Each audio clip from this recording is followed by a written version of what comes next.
Hello all and welcome to another Winged review, and even though Stephen King is one of, if not the most well-known authors ever, I've only actually read one of his books, and only read that one because the book was not only recommended by a friend, but they also lent it to me, and that was Under the Dome. Now there are going to be some pretty big spoilers for this book later on, so I will give you a warning before I start going into the ending and things like that. But because the book was recommended by a friend, we talked about it, so I had a pretty good idea of what the book was going to be about.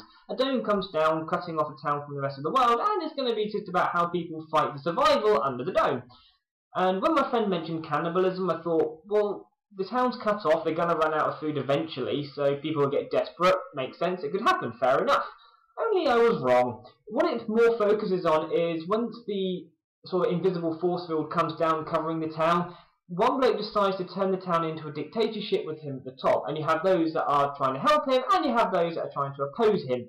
So there are a few other characters that come into it where you just find out what happens to them, and that's great and fair enough, but it focuses on the dictatorship far too much.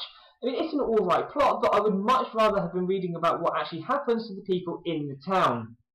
When the dome came down, there's supposedly about 2,000 people in the town, and they all get stuck.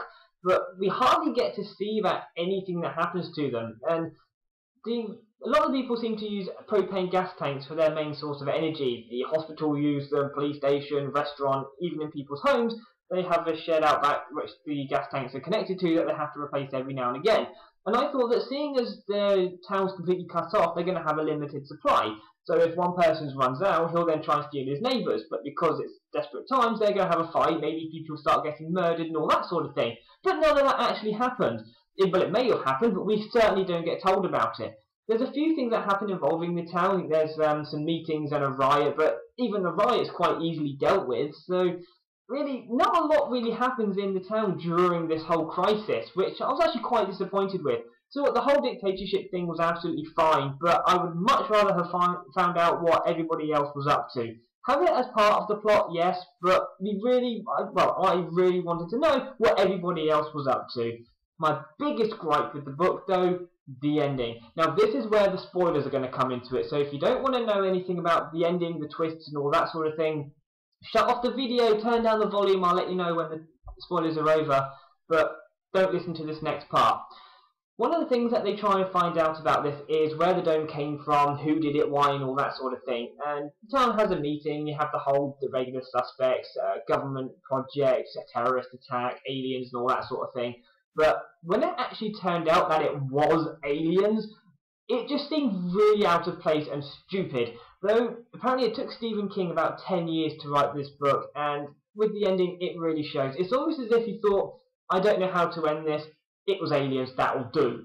And it just always seems forced, but to give the book credit, it's not just a case of all of a sudden right at the end, it turns out it was aliens. They do have a place in the book, and they do sort of recurringly appear from about halfway, and the reason that it gives for the aliens doing it was quite an interesting theory, but it just seemed really out of place in this book. And even the friend that lent it to me, and even other people she's lent it to, they weren't too keen on the idea of it actually being aliens either. It just seems so out of place. And my friend and I actually now have a running thing where if something happens that's a little bit strange, we say it was aliens just to take the mickey out of the book. So it was alright, but it would have actually been better if it was more like a secret government project or something like that. Aliens, not so much.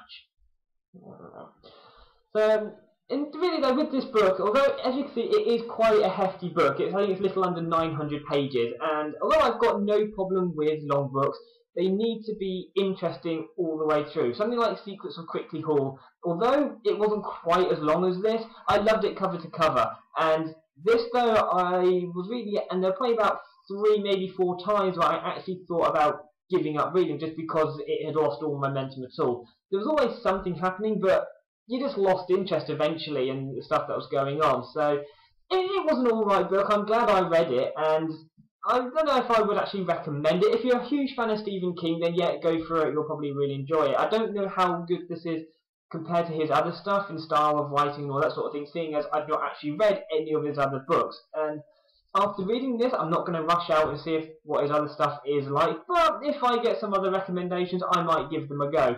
I wouldn't mind reading something like It or one of those other classics, but with this book, it was alright. I wouldn't say it was too long. It was just, it had its moments where it was a bit too dull. So it was alright. Give it a go. You never know. You might like it.